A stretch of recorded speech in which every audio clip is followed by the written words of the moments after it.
Come here, son, nephew, young man. Let me holler at you.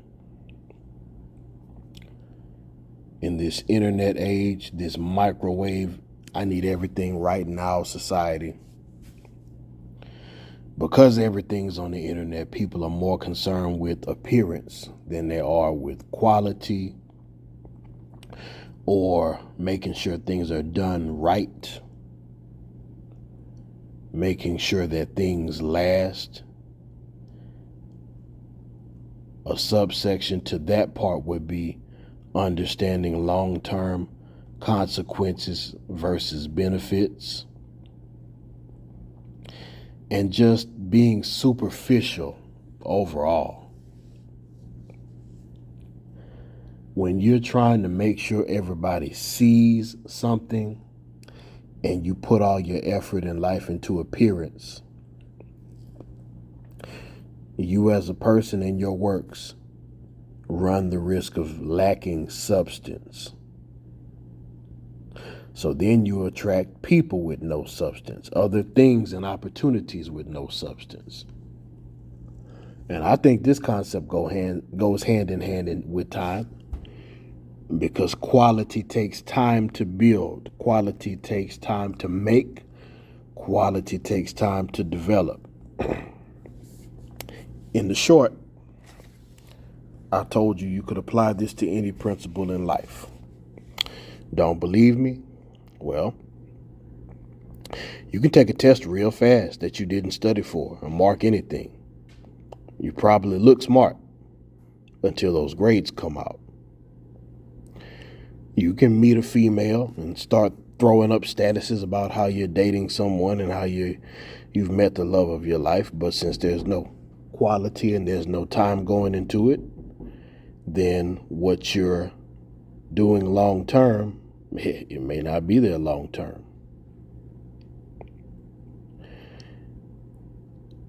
I meant the part about the real estate. A quality house really does take some time to build. And picking the right materials, doing the right thing, doing the right methods, it matters.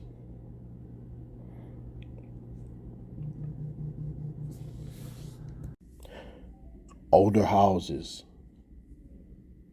were made of better materials most of the time overall. And newer houses, especially in those cookie cutter subdivisions, and what I mean by that is the little areas where all of the houses look alike,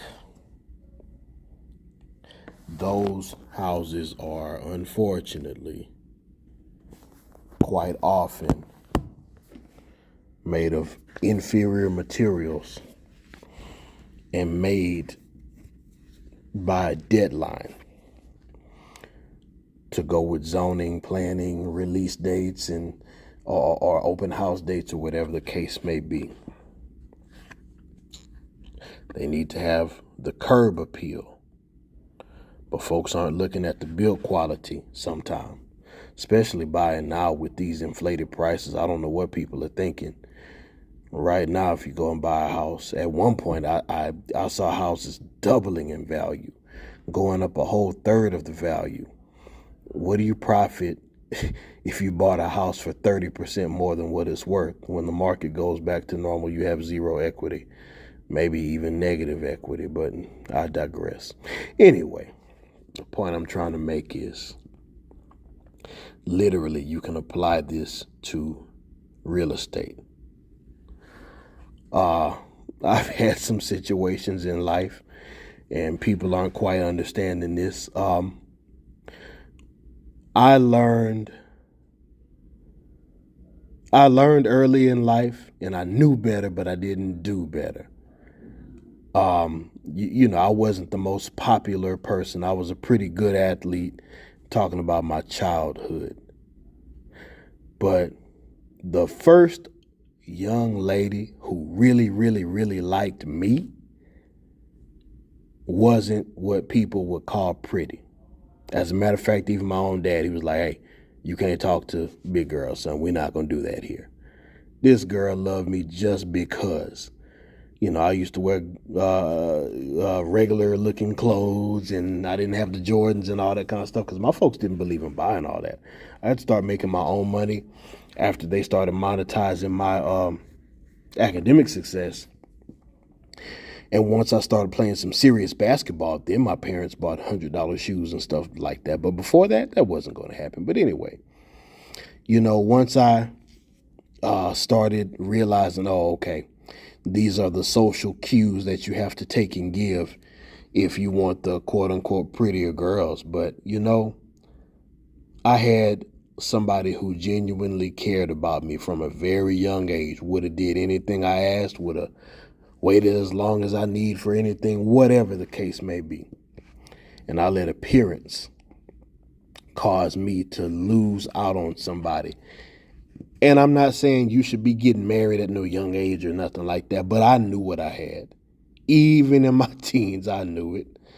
And when I got grown, I was like, you know what? I wish I had somebody who cared about me blindly like that. And I would just go anywhere, do anything, go the length of the earth for me. But see, I was worried about appearance more than quality. I'll tell you what, fast forward to 2022, I get it now. Matter of fact, twice this week. And I've told you about my two beautiful ex-wives and all the hell they caused in my life. But these past couple of weeks, it's starting to get cold. There's this dude named Minister Jap. I'm not necessarily in agreement with everything the guy does, but sometimes he makes some good points, and he breaks down cuffing season like it's the NFL season.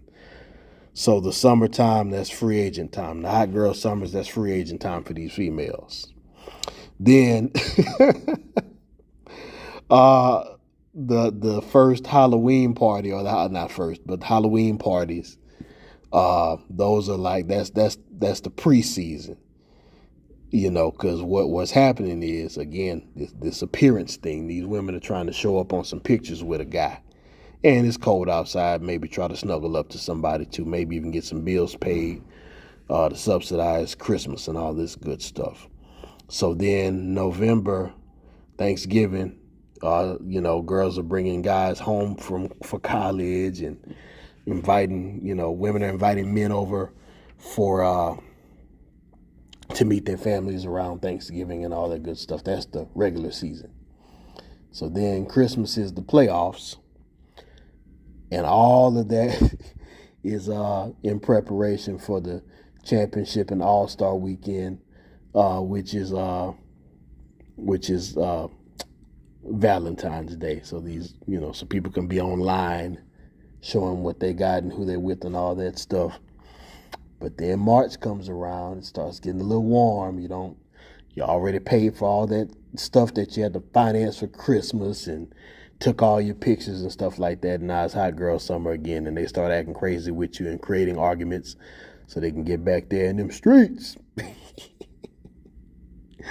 So anyway, at this stage in cuffing season, there's been some quote unquote beautiful women who've been trying to get my attention, but it's kind of like, hey, you want to take me to lunch?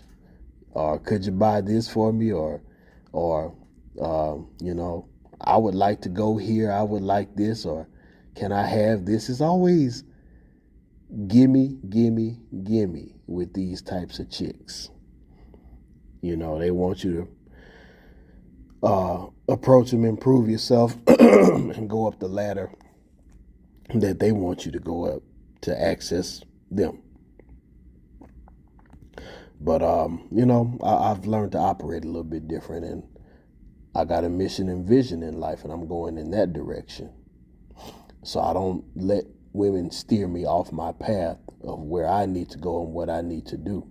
Now, a woman can accompany me on that path, but that's on my terms. So I have a female friend who makes sure I have home-cooked food at work.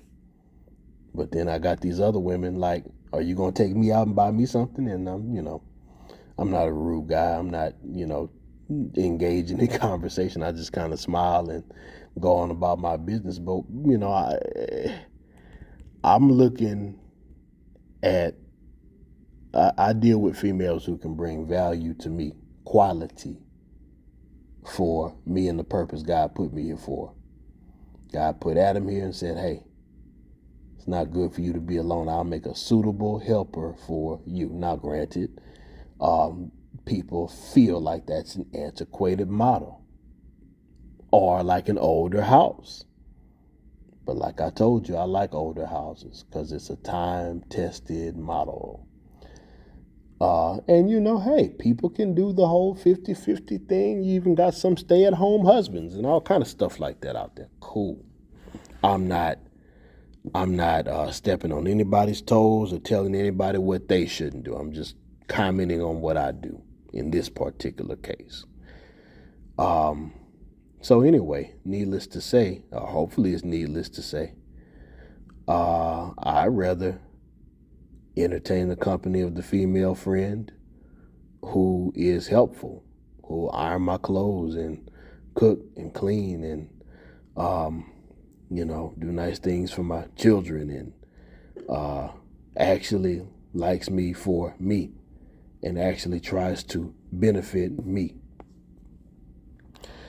Ain't nothing worse for at least myself than a beautiful woman who brings no value. Not that she's not a valuable person. I'm pretty sure she's valuable in some way, but not valuable to me and my mission and vision. She's just there. That's kind of like when these women they post these memes and they say, he asked, what do I bring to the table? And I said, me. I'm finna take that, what do you call that little red and white cloth? I forget what that thing is called, but I'm about to take that tablecloth and we're going to cut this picnic short, honey. You sit at that table by yourself. No. The contents of this picnic basket, it ain't just being given away. So anyhow, just some food for thought. Let's see. So we talked about an example with academics, actual real estate. Oh, how about material possessions? You can buy things that require some research that will appreciate in value or bring you some value. Or you can get some things that look cool, like some shoes and some clothes and taking trips and all this kind of stuff. Now, if you're taking a business trip, that's a different story. But how many people who live in the Instagram life are taking business trips and writing off these expenses and own or control or have some influence over a corporation where that's happening? Maybe they do, maybe they don't. That's another thing. Stay in your own lane. Don't worry about what other people are doing. They may be living exactly the lifestyle they say. They may not. You'd be surprised how many people look like they got it together and wish they had your little plain Jane lifestyle. Because I'm not going to say I'm almost certain, but I'm pretty sure most of the people here live a low-key lifestyle. Because this is a low-key environment. There's not a lot of drama here. This is a stable, consistent space in the internet. So you probably got a certain type of person coming here anyway. But if you aren't, look, you can make way more moves when you run the 42 fake out and that play action and you let people look at one thing, but something else is going on the back end. Because we play chess over here, not checkers.